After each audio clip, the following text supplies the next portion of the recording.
अब आ गए हम इसमें इंडो तिब्बतन मार्केट। वाह, do not ask for discounts. Sunglasses ठीक लगते है ना, राड़ी सीन मामा। चल देख लेते हैं या अंदर चलें पहले।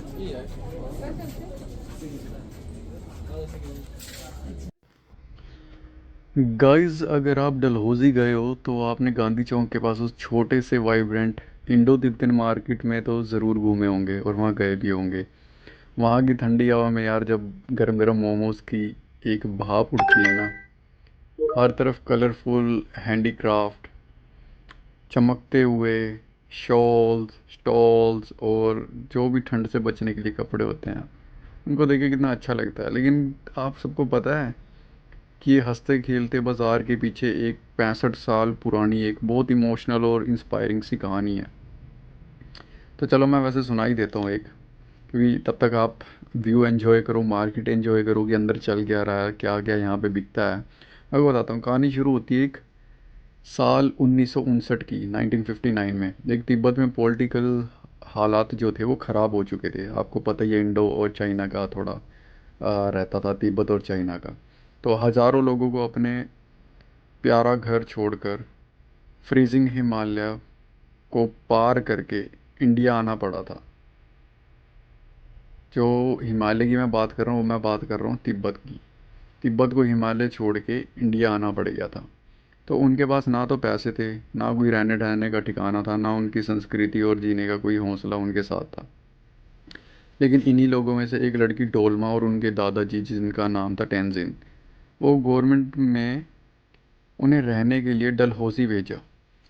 तो डलहौजी बहुत ही ठंडा और शांत शहर था, लेकिन वो वहाँ पे इजीली सरवाइव कर सकते थे, वो क्योंकि वो पहले हिमालय से ही मतलब जुड़े हुए थे, उनकी रूट्स वहीं से थी। तो बिल्कुल उनके पुराने घर ल्हासा जैसा। पर मुश्किल ये थी कि उन्हें हिंदी नहीं आती थी, ना उनके पास कोई काम था, ठीक है, ना यहाँ के लोग इतने ज़्यादा वहाँ पे रहते थे, ना इतनी आबादी थी। तो डोलमा के दादाजी तिब्बत में एक लकड़ी का कारखाना चलाते थे। तो उन्होंने हार नहीं मानी भाई। उनके पड़ोस में जंगल में से ना लकड़ी लुकड़ी इकट्ठी करके तो उन्होंने एक कारखाना बनवाया हुआ था। तो एक उन्होंने लूम बनवाया। वो दिन रात भर बैठ के सुंदर कारपेट बनाते थे, गरम शॉल बनाते थे। और डोलमा तेजी से कलरफुल स्वेटर और मतलब जुराबे, सॉक्स वगैरह बना लेती थी। तो ये कभी पहाड़ी पे चढ़ के, कभी उतर के टूरिस्ट वगैरह के साथ जैसे कैसे कम्युनिकेट करके वो बनाती थी और उनको बेचती थी, और उनसे हंसी मजाक थोड़ा बहुत कर लेती थी, और थोड़ा लैंग्वेज का एक्सचेंज भी हो जाता था दोनों के, मतलब समझने लग गई थी वो। तो क्या हुआ, शुरुआत में तो दुकानें होती नहीं थी, तो डोलमा ने एक भरी हुई गठड़ी अपनी पीठ पे बांधती थी, तब जाके वो सामान बेचती थी। लेकिन जैसे जैसे डिमांड बढ़ी, लोगों की आवाजाही बढ़ने लगी वहाँ पे, तो लोकल एडमिनिस्ट्रेशन ने उन्हें गांधी चौक के पास एक छोटी सी जगह दे दी, जिसका नाम पड़ा इंडो तिब्बतन मार्केट। पहले तो ये मार्केट ऐसी ही मतलब आपके सामने ये लक्कड़ फट्टों की थी। तो धीरे धीरे टाइम के साथ इन्होंने भी दुकानें अपग्रेड करी, तो सीमेंटेड इन्होंने अपनी शॉप्स बना ली और अपनी दुकानों को भी अपग्रेड किया। और जैसे जैसे यहाँ टूरिज़्म बढ़ा, पंजाबी लोग आने शुरू हो गए, हिमाचली तो यहाँ पे आते ही आते थे, मतलब हिमाचल के लोग, क्योंकि पठानकोट साइड में साथ ही पड़ जाता है, बिल्कुल बॉर्डर पड़ता है। तो तिब्बतन मार्केट में आपको ज़्यादातर आपके सामने ही घूमते हुए आपने देखा भी होगा, यहाँ पे आपको मिलेंगे टोटोइस वगैरह, मतलब कछुए वगैरह, या मोंक बाउल मिलते होंगे, या चैंट करने वाले वो आ, आ, सर्कल से मिलते होंगे, उनके ऊपर हाथ घुमाओ तो मंत्रों का जाप सा होता है, तो जिसे प्रेयर व्हील भी बोलते हैं और फिरोज़ा भी बोलते हैं। और अलग अलग तरह की ज्वेलरी भी मिलती है। भाई ये एक छोटी सी स्टोरी है और ये बहुत से लोगों को इंस्पायर करती है, मतलब हार नहीं मानी, और उन्होंने यहाँ पे आके जीरो से स्टार्ट किया था। आज इन्होंने इतनी बड़ी मार्केट बना ली है और गवर्नमेंट भी मजबूर हो गई थी उन्हें जगह देने के लिए, क्योंकि इंडिया का टूरिज़्म भी वहाँ बढ़ना चाहिए था। तो उन्होंने वहाँ के लोगों को एक जगह भी दी। और खैर वहाँ के लोग हैं भी अच्छे, लेकिन वो किसी लगान वगैरह, टैक्स वगैरह की एक कहानी है उनकी, जिसके कारण चाइना उन्हें हमेशा से ऊपर अत्याचार करता ही आया है। तो ये एक छोटी सी कहानी थी। तो कहानी बहुत अच्छी थी। बात यह कि इंडो तिब्बतन मार्केट का जो ओरिजिन था ना, वो यही प्लेस था, डलहौजी गांधी चौक जिसे बोला जाता है। 3 से 4 मिनट की दूरी पे आता है डलहौजी से ये ऊपर गांधी चौक, जिसे 2.5-3 किलोमीटर वैसे भी आ जाता है। और यहीं से आपको बाकी सारे वो जगहें भी मिलती हैं। और ये गाइस हमने कुछ यहाँ पे शॉप से निधि के लिए ब्रेसलेट खरीदे थे कुछ। और मैंने भी यहाँ से एक आउल लिया था जो वेल्थ के लिए होता है।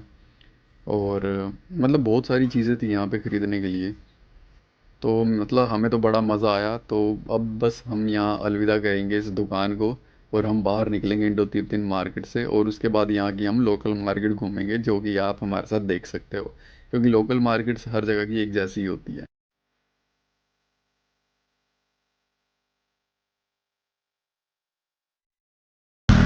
इसीलिए इसी चौक को गांधी चौक बोला जाता है। घोड़े भी हैं भाई यहाँ पे ट्रैक के लिए, खच्चर हैं ये। चलो भाई तुम्हें मार्केट दिखाते हैं थोड़ी।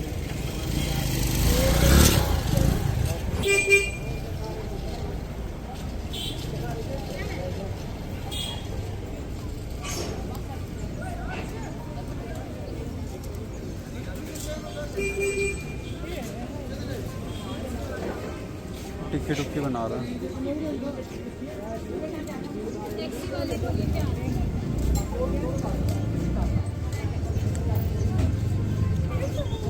वो होली बोला करो तो नीचे से काला ऊपर से चिट्टा सा है ना।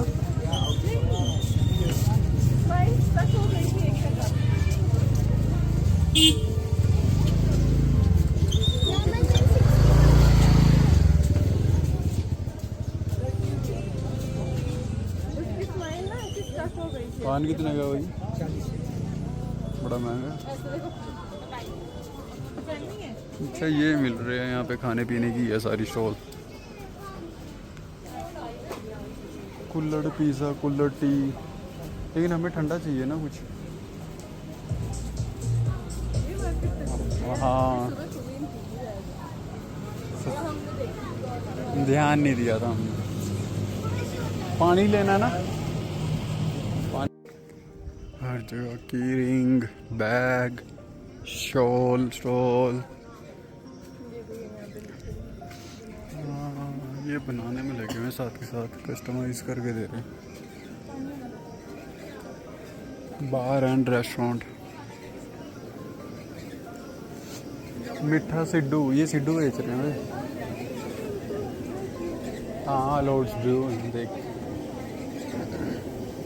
मीठा सिड्डू, अखरोट, राड़ी सिड्डू।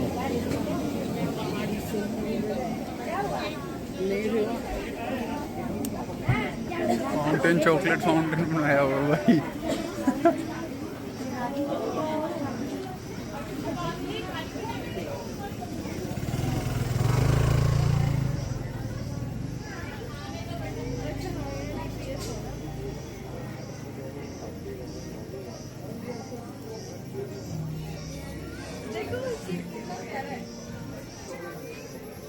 उसमें लिखा है स्पेशली नॉट फॉर सेल।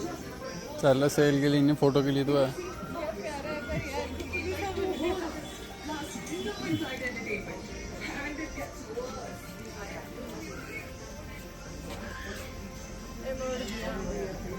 अरे कोई नहीं रहता, सिर्फ ये पहाड़ी एरिया में ही ये बना हुआ, और कहीं नहीं है।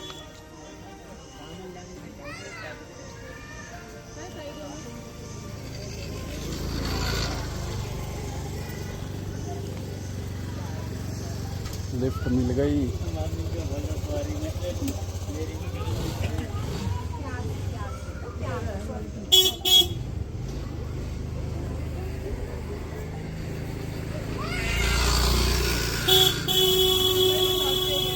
मसाज, मसाज, स्वादिका। Do you want massage? Massage नहीं है वो, गेमिंग वाला है वो। अच्छा वो एक ही, हाँ वो ये देखिए यार एक बारी, कॉपियाँ ही हैं साथ में। ancient astronomers assumed that the Venusians dwelled under Venus's thick atmosphere. किसको? बस यही है यहाँ पे। आगे तो कुछ नहीं है ना भैया? पूछो मैं, आगे भी आगे है अंकल मार्केट और भी? मार्केट बस यही तक है ना? बस यहाँ तक है ना, वहाँ तक जाओ। ठीक है। व्यू वगैरह देखो बस। अच्छा, थैंक यू। फोटो खींच लो। ठीक है।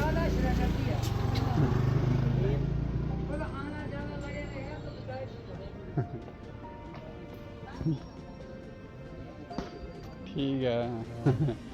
याददाश्त हम भी अपनी तेज़ करके जाएंगे। अंकल ने कहा याददाश्त रह जाती, कहने का मतलब मेमोरीज बन जाती हैं, तो हम भी अपनी बना के जाएं, वरना ये बोल देते झट से कहाँ घुमाया। अब याददाश्त दिखा तुमने तेज करके। ये देख बेटा वगैरह अरे नहीं था वो लटकाने वाला। अब देखो इधर। तो गाइस कमेंट करके बताओ कि आपको ये स्टोरी कैसी लगी, और जो भी इंडो तिब्बतन मार्केट गया था या गया है उसने वहाँ से क्या क्या ख़रीदा और कितने की बार्गेनिंग करी। बाकी हम यहाँ पे अब अपनी ये सुनहरी वादियों का नज़ारा ले रहे हैं और नीचे कुछ बंदरों की हम फाइट्स भी देख रहे हैं। तो देख के इतना मज़ा आ रहा था, सुकून मिल रहा था, क्योंकि गर्मी भरी जगह थी, लेकिन ऊपर आके जो ठंडा और ठंडक शरीर को मिलती है, मज़ा आ गया था देख के। और यहाँ पे इतनी गहरी गहरी और इतनी बड़ी चट्टानें हैं, तो बस भाई कुछ बोलने का मन नहीं कर रहा था, बस व्यू एंजॉय कर रहे थे हम। हर जगह ग्रीनरी ग्रीनरी थी। जो एरिया पठानकोट से यहाँ तक आते आते जो हमें सूखा दिख रहा था, वो बहुत ही ज़्यादा आगे हरियाली से भरा हुआ था। मज़ा आ गया था हमें व्यू एंजॉय करते हुए। आप भी जगह का आनंद लो, कहीं पे भी जाओ कोई गंद गुंद ना फैलाओ, किसी से कोई लड़ाई झगड़ा ना करो, अपना अच्छे से घूमो, दूसरों को भी खुश रहने दो, खुद भी खुश रहो। तो इसके बाद हम नेक्स्ट व्लॉग पाएंगे खजियार का, वहाँ के बारे में बताएंगे और वहाँ घूम के भी आएंगे और बताएंगे कि हमारा एक्सपीरियंस कैसा रहा, वो जगह कैसी है कैसी नहीं है। तो keep exploring, stay tuned on my channel, और ज़्यादा से ज़्यादा शेयर करो, चैनल को लाइक सब्सक्राइब करो, वीडियो को अपने फ्रेंड फैमिली के साथ भी शेयर करो। तब तक के लिए bye bye, see you in the next vlog.